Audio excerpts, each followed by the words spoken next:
Également, une autre opération qui nous intéresse sur les vecteurs est le produit vectoriel.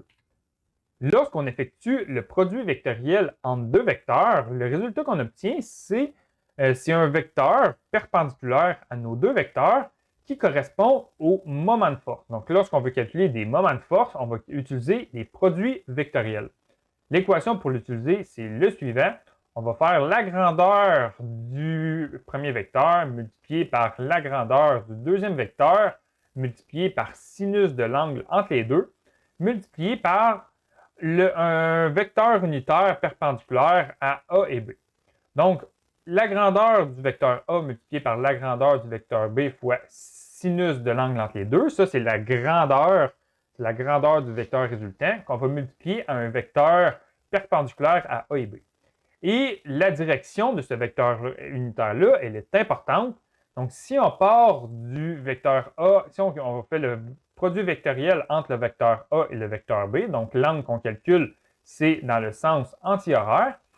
Et pour trouver l'orientation, pour trouver le sens du vecteur unitaire n, on va encore une fois utiliser la règle à main droite, mais c'est la règle à main droite, c'est une autre règle à main droite.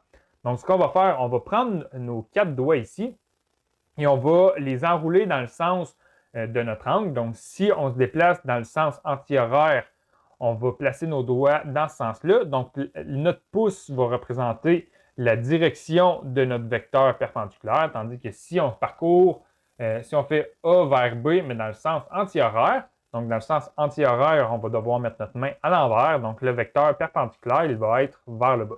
Grâce au produit vectoriel, on peut entre autres trouver si deux vecteurs sont parallèles.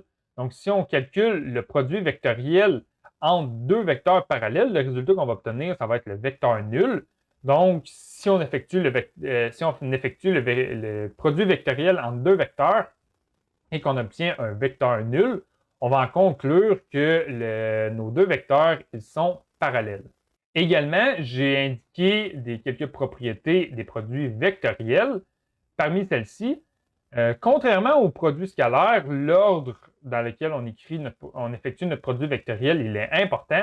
Donc, si on effectue le produit vectoriel de A avec B, c'est l'inverse du produit vectoriel entre B et A. Donc, selon la règle à main droite, si on va de A vers B, le vecteur résultant va être dans une direction, tandis que si on fait B vers A, on va utiliser la règle à main droite dans l'autre sens. Donc, le vecteur résultant, il va être dans la direction opposée. Et on a d'autres propriétés ici.